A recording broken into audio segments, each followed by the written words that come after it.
I walked into the conference room expecting a budget review, not a quiet execution. The air was stale, like they'd been rehearsing this for hours. Melissa Granger, CEO at Quantum Relay Systems, wouldn't even look at me. I knew right then what was happening. She talked about agility and new direction like she was giving a TED Talk. Then, with a slow flick of her wrist, she pointed at the door. 26 years. Gone. I built the early quantum key infrastructure they now sell to half the defense sector. I was part of the backbone of that company, but there was no fight. I walked out, passing people who used to ask for my help. The same ones who wouldn't even meet my eyes now. The doors closed behind me, literally. HR handed me a severance like I was leaving for a vacation, treating it like I'd just forgotten to return a library book. But here's the thing, no one realized. Their best patent wasn't theirs. It was mine. I didn't go home. I sat in Sully's Cafe, same place I used to take interns for post-deploy burgers. The neon sign buzzed in the corner, a constant hum that felt like it belonged in this place. I could smell the grease and fried food mixing with the rich scent of coffee. It wasn't comforting, but it was familiar, the kind of familiarity that settled my nerves when everything else felt like it was coming apart. I thought about the winter of '01, when our military test server fried. It had been a disaster, backup protocols failing, everything crashing down in a single horrifying instant. I had sat there in that server room, the whirring of cooling fans echoing in my ears, trying to think fast. And then, in that chaos, I grabbed a napkin. I wrote the backup protocol down by hand, the words spilling across the flimsy paper, like my mind had unlocked some secret. That napkin became QR4, the encryption spine of our entire product line, the core of everything that followed. I filed the provisional patent solo, just like Marcus told me to. He'd push me to do it, to protect what was mine. I didn't make a big deal out of it, didn't finalize it, never got around to transferring it, figuring I'd handle it later when I had more time. The company thought I'd done it all by the book, the proper way. They assumed the patent was theirs, that the paperwork had gone through. They thought I was just another cog in their machine, but the clause kicked in automatically when they fired me, and that was it. I didn't waste time going home, didn't even try to clean up or process anything. Instead, I drove straight back to my apartment. I wasn't angry, not yet. I just needed to figure out what came next. I opened my filing cabinet, old metal, rusted at the corners, and pulled out a sealed manila envelope from the back. The edges were worn, the paper soft from years of neglect. It felt heavier than it should have been, like the weight of everything I hadn't said or done was pressed into it. I tore the top open, the familiar smell of ink and paper filling the air. Inside, the draft was exactly how I left it. Unfinished, a little rough around the edges, but still mine. The patent draft stared back at me, my name, my signature, bold and confident across the top. I hadn't realized until now how much that name, my name, had meant back then. The work I did, the way I saw things others didn't. I let my fingers linger on the paper, the kind of moment that makes you realize you've been holding your breath. And there, paper clipped to the side, was Marcus's note. A reminder, simple but heavy. They'll forget who you are. This won't. It hit me like a gut punch, all at once. They thought they could erase me, wipe me off the map, but they couldn't touch this, not without paying for it. I stared at the note for a while, the words sinking in deeper than I expected. They had forgotten. I knew that. But this was my reminder, my patent, my foundation. And now I had the power to make sure they remembered exactly who I was. I closed the envelope, the sound of the paper sliding against itself sharp and final. I didn't need to second-guess myself. There was no hesitation, not anymore.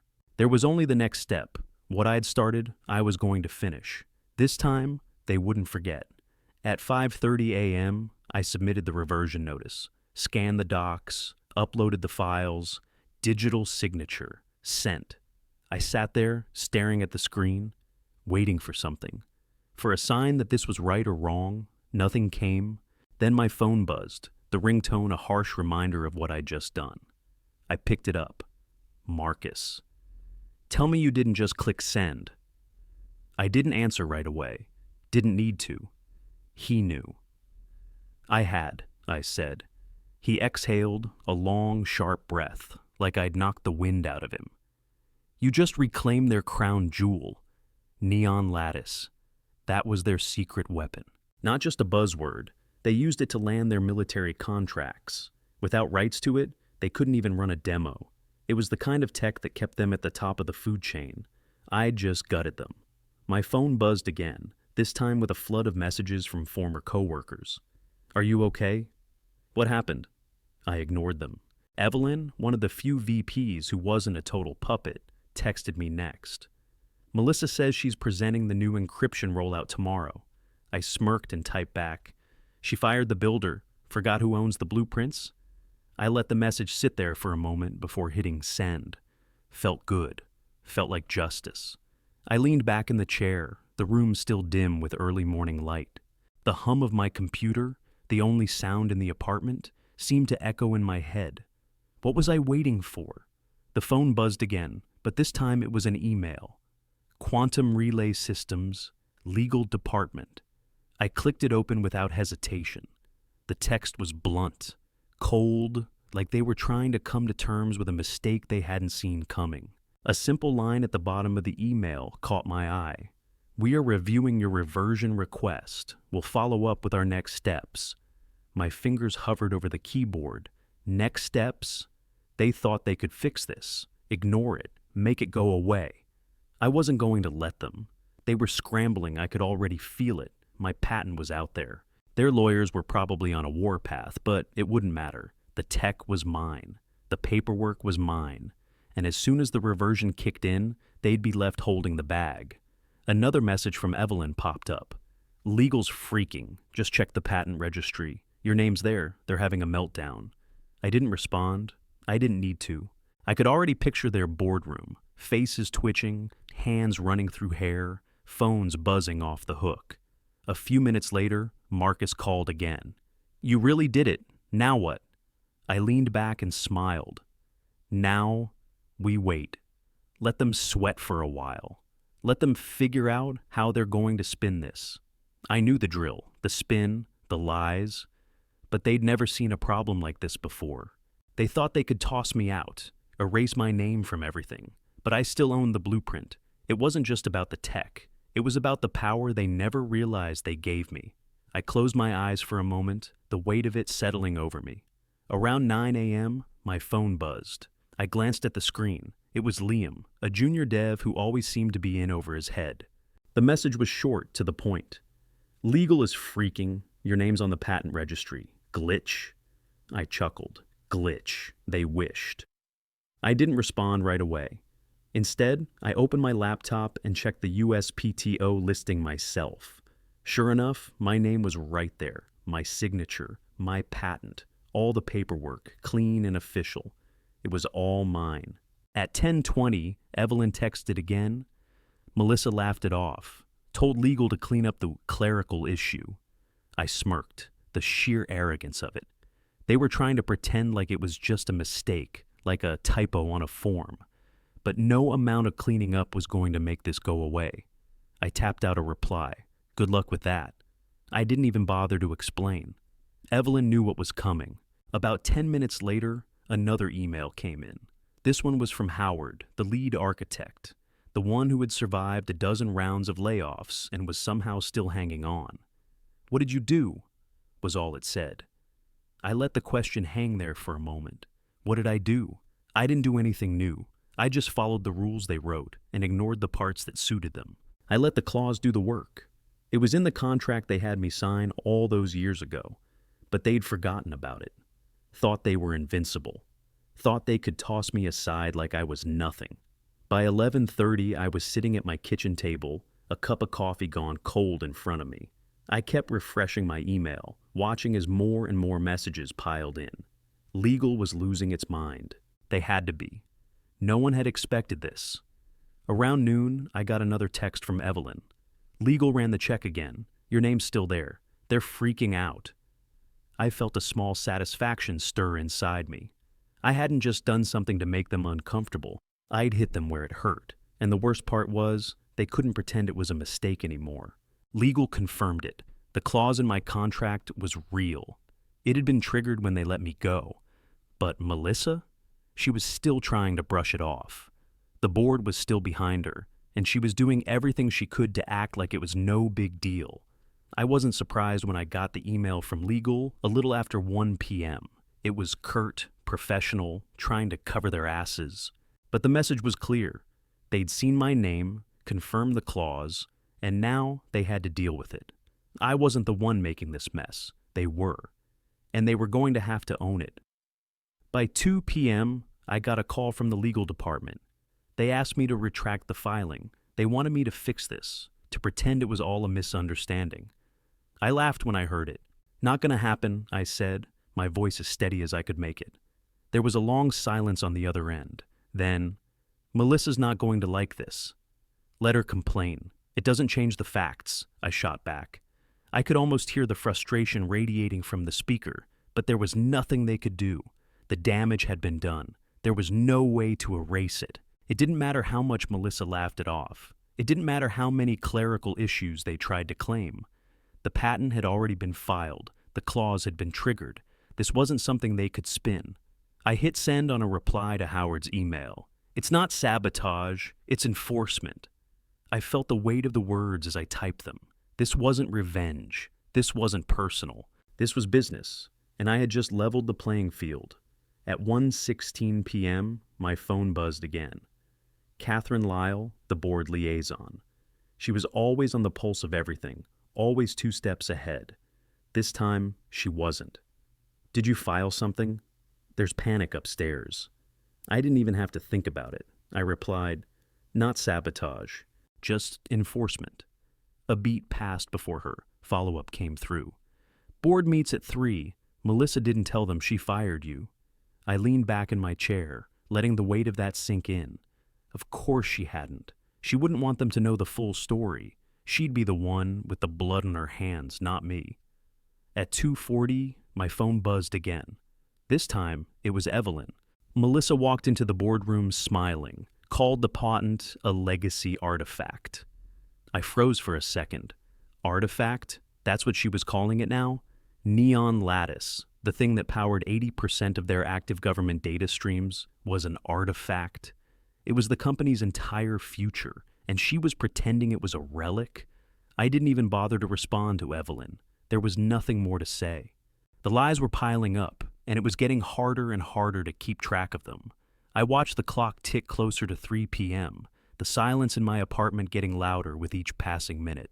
My phone buzzed again, and this time it was Catherine, still scrambling to keep everything from collapsing. They pulled the registry, saw your name, board is asking questions. Good. Let them ask. Let them scramble. I wasn't done with this yet. It was a few minutes after 4:00 when my phone rang. The name on the screen made my stomach drop. Harold Whitmore, board chair. The guy who held the power, who pulled the strings. He'd always been the one to deal with the mess, smooth things over, make it all seem like it was part of the plan. Now, the mess was his. Let's talk terms, Harold said as soon as I picked up. I said nothing. Let him sweat for a while. Silence stretched between us, but I could feel him getting uncomfortable. He'd been expecting me to panic, to beg for some kind of deal. Finally, I broke the silence. You can't run that demo without me. The words hung in the air. I knew it. He knew it. Neon Lattice was everything. Without that patent, they were nothing. Their contracts with the government, their edge over the competition, it all depended on my technology, my invention. There was a long pause on the other end, and I could practically hear him calculating his options. You're going to have to give me something more than that, he finally said, his voice tight. I didn't hesitate.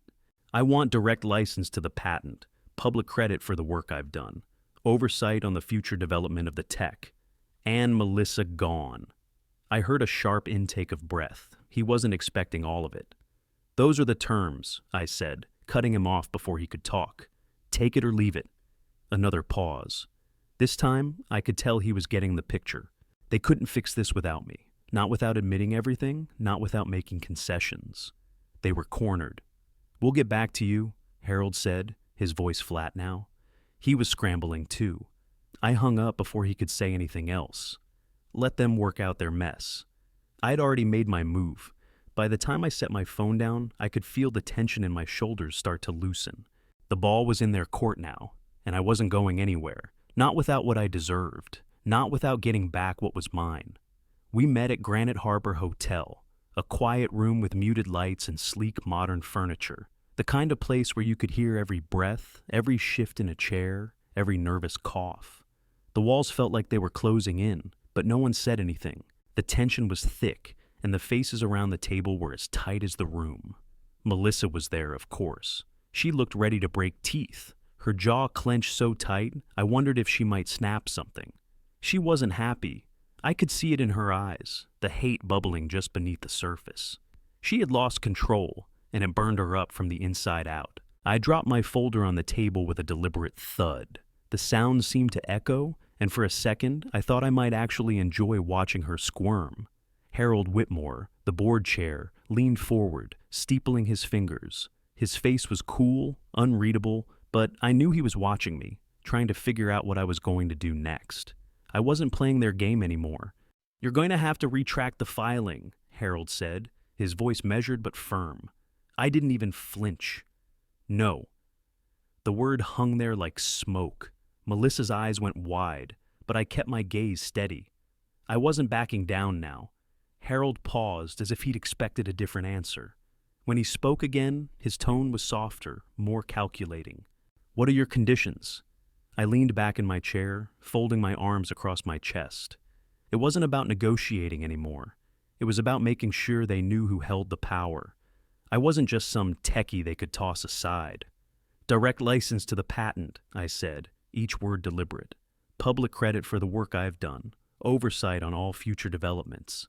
And Melissa gone." There was a moment of absolute silence. Everyone at the table seemed to hold their breath. I could feel the weight of their gazes, the shock, the disbelief. Melissa's face twisted in disgust, her lips curling into a sneer. I was done with her. Done with the lies, the manipulation, and the sense of entitlement she had carried for so long. The truth was clear, and it was time for everyone to face it. Reed Vance, the CTO, finally spoke up. He hadn't said much up to this point, but his voice was hoarse with the weight of what I was saying. "We can't demo without it. He's right." The words hung in the air like a judgment. I saw it in their eyes. No one could deny it now. The whole operation was built on what I created, and without my signature, they were dead in the water. Harold glanced around the room, clearly weighing his options. I could see the wheels turning, and I knew they were trying to find a way to back out. But they couldn't. Not without completely dismantling everything they'd built. After a brief huddle, Harold returned. His face was a little grayer, a little more resigned than before. He didn't look pleased, but he also didn't look like he had much choice. "We accept," he said flatly. Melissa's eyes widened, her face flushing with anger.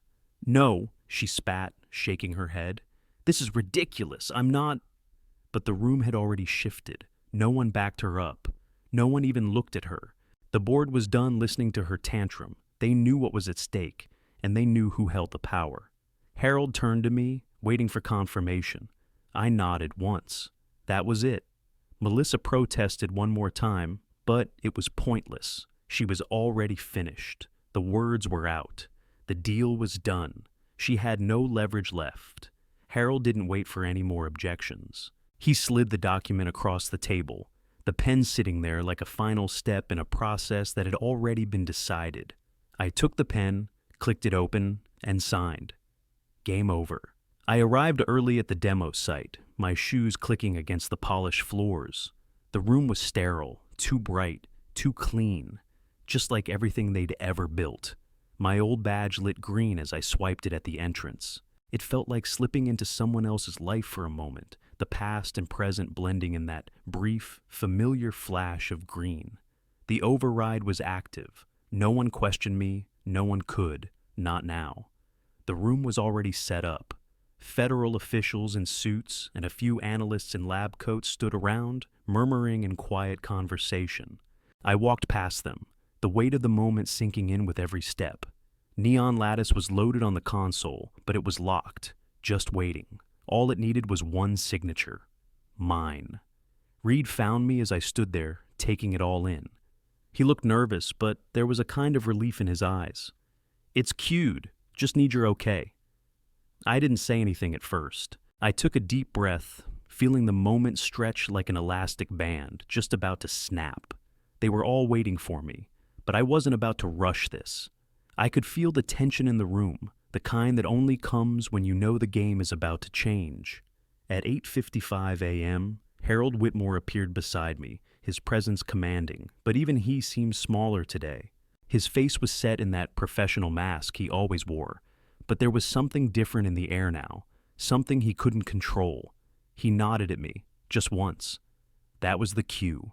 I reached forward and clicked the mouse. My signature appeared on the screen, smooth and decisive. License activated, console unlocked. The room went silent for a split second before Reed hit a button and the system booted up. It hummed to life. The demo was flawless. The data flowed like a river, effortless, perfect. Everything worked exactly the way it was supposed to. I stood there, watching, and it almost felt like watching someone else's success. Reed presented the system like a seasoned pro, his voice confident as he walked through the capabilities of Neon Lattice. The officials were nodding, impressed. They clapped when it was over. But I could feel their eyes on me, even as they turned to congratulate Reed. Their gaze kept drifting back to me. They knew. They knew exactly who had made this possible. The whole thing felt almost too easy. A quiet victory. No grand gestures, no fireworks. Just the sound of people talking, clapping, congratulating Reed. And a feeling in my gut that this was the last time I'd ever let them forget who I was. I wasn't walking back into that building for them. I was walking back for the system, and this time, no one could erase my name. By lunch, the place had shifted. The engineers, who had been whispering in corners and looking over their shoulders for weeks, now stood tall. They weren't avoiding eye contact anymore. They were nodding to each other, talking in full sentences again, like they'd just remembered what it felt like to be part of something real. I grabbed my box of stuff, my old mug, a few USB drives, and a photo of Jasper, the dog I used to bring to the office sometimes. I walked out of the building without a single glance over my shoulder, no need to look back. It was all behind me now. My phone buzzed in my pocket as I stepped out onto the sidewalk. I pulled it out to see Harold's name again. "You're now senior board advisor. Oversight starts Monday," he said, the words flat but final. I didn't say anything at first. I just let it settle in. "And Melissa?" I asked, the question almost slipping out before I could stop it. "Badge turned in," he replied. "She's done." I let out a breath I hadn't realized I was holding. As much as I'd expected it, hearing it from him felt different. Real. It was over for her. Then Harold added, "The Pentagon wants you at next month's summit. They want the inventor, not the execs." The words hit me like a wave, but I didn't feel excited. It wasn't a victory lap. It wasn't some reward for sticking it out. I'd done what needed to be done.